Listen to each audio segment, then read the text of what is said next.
안녕하세요. 반갑습니다. 국내 시장 가장 좋은 종목만 선별해서 알려드리고 있습니다. 자, 오늘도 중요한 정보들 많이 가져왔습니다. 그래서 여러분들 끝까지 다 집중을 하시면서 하나도 놓치지 마시고 다 가져가셨으면 좋겠습니다. 자, 영상 시청하기 전에 좋아요, 구독 한 번씩 부탁드리겠습니다.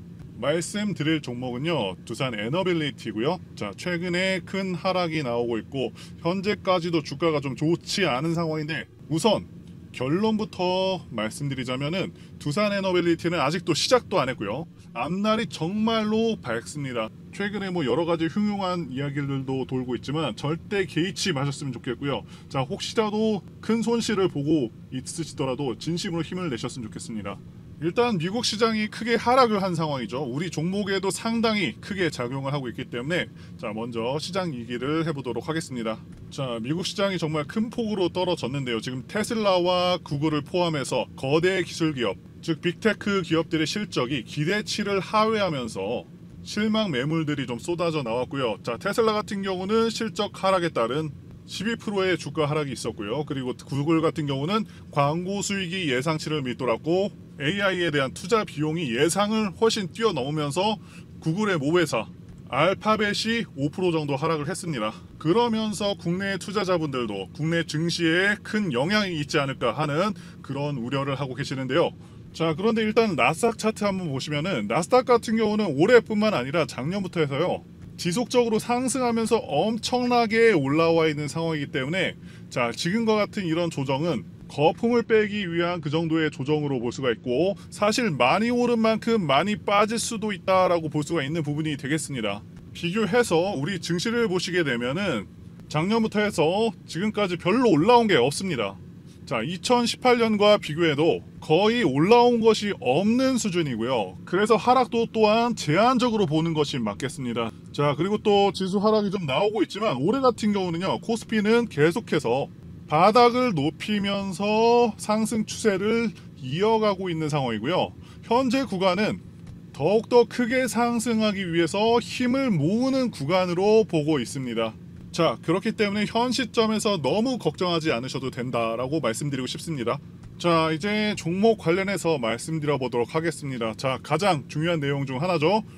바로 합병 소식인데요. 자, 두산 에너빌리티 주주분들 입장에서는 두산 밥켓을 뺏기는 거나 마찬가지인 상황인데, 그런데 이번 합병에는 문제가 정말 많아서 상당히 논란이 크게 되고 있고 정치권에서도 주목하고 있는 그런 상황이기도 합니다. 자, 앞으로 어떻게 흘러가게 될지 정확히 판단하기는 조금 이른 시점이긴 하지만 이번 건은요, 합별 부결될 가능성이 매우 클 것으로 판단을 합니다. 자, 이유를 말씀드리자면은 주주 이익에 말도 안 되게 반하는 그런 합병이고, 두산 측 보유 지분만 가지고 합병을 밀어붙이는 데는 상당히 큰 어려움이 있을 것으로 판단을 합니다. 먼저 두산 에너빌리티 측에서 분할 합병을 반대하는 주주들의 주식을 주당 2850원에 인수하는 주식 매수 청구권을 부여하되 총 행사 규모가 6천억 원을 초과하면은 절차를 재검토하겠다라고 했습니다.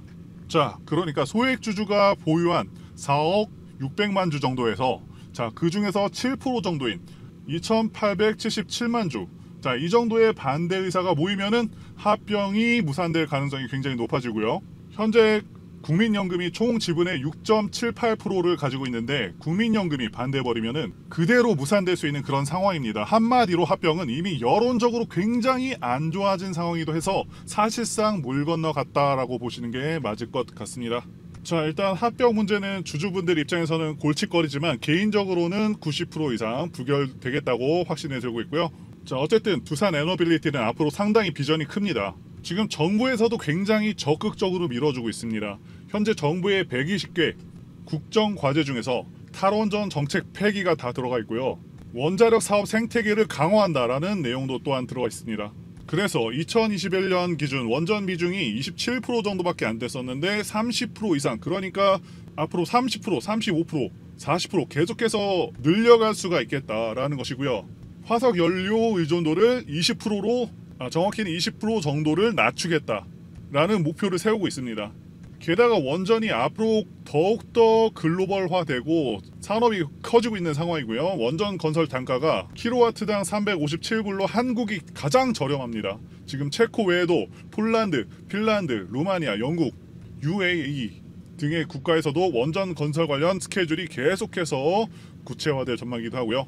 그래서 두산 에너빌리티 현재 매출액과 앞으로 예상 실적 보시면은 상당히 긍정적인 그런 상황입니다. 작년도 상당히 인상적인데 2021년 대비해서는 거의 2배 가까운 그런 실적을 냈고요. 앞으로 계속해서 매출액은 늘어가지고 20조 가까이 될 것으로 예상이 되고 있고요.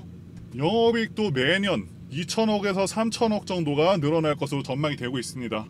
자, 현재 이런 경향을 볼 때 지금 가격은 굉장히 싸다라고 평가를 할 수가 있겠고요. 현 시점에서 주가 2배가 돼도 전혀 이상할 것이 없다라고 생각하고 있습니다. 자, 그리고 간단하게 안내 말씀 전해드리고 중요한 차트 분석, 앞으로의 주가 흐름 말씀드려보도록 하겠습니다. 지금 화면에 보이는 전화번호 보이시죠?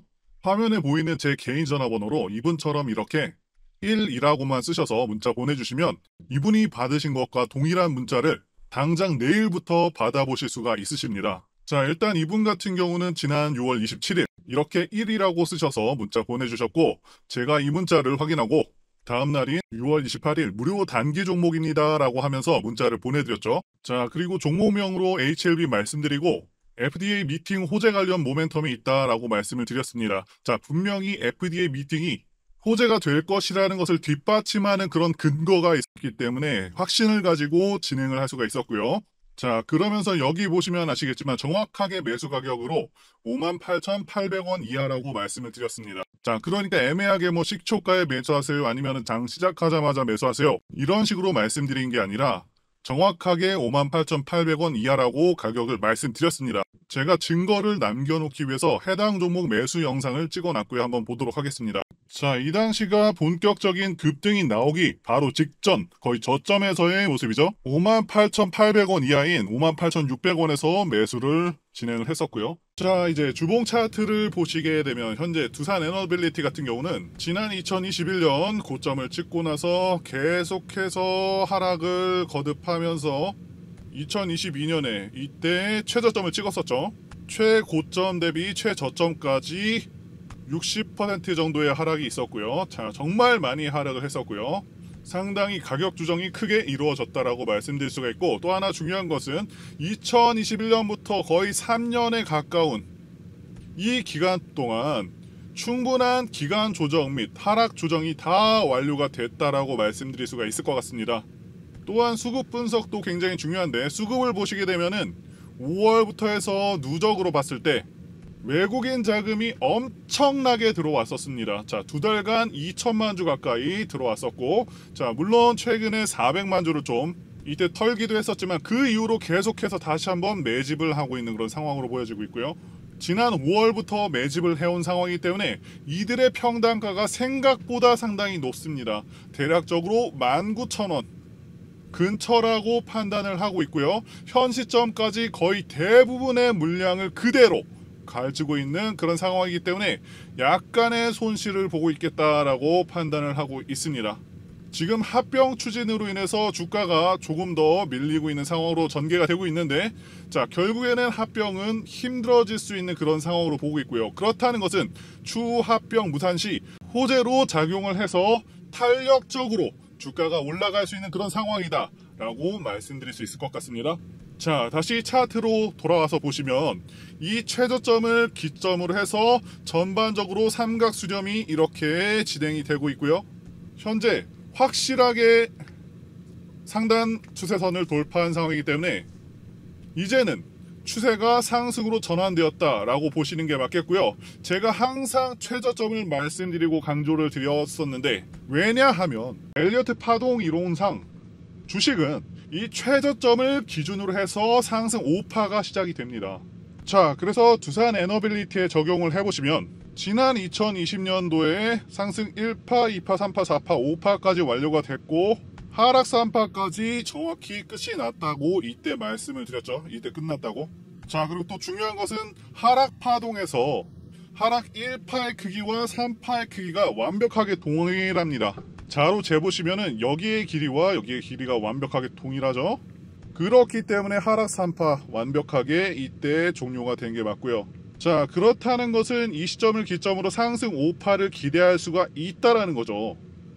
지금 구간은 상승 파동 중에서 상승 1파, 2파, 3파 가 진행되고 있는 상황으로 보고 있고요. 자, 그래서 아무리 눌리더라도 계속해서 상승을 기대할 수가 있겠다라고 말씀드릴 수 있습니다. 그리고 어디까지 눌릴 것인지, 자, 이와 관련해서 지지 자리를 말씀을 드려보자면, 자, 현재 증시 상황과 맞물려서 지금 19,000원은 이탈한 그런 상황이긴 하지만 현재 구간도 충분히 지지가 될 수 있는 그런 상황이긴 하고요.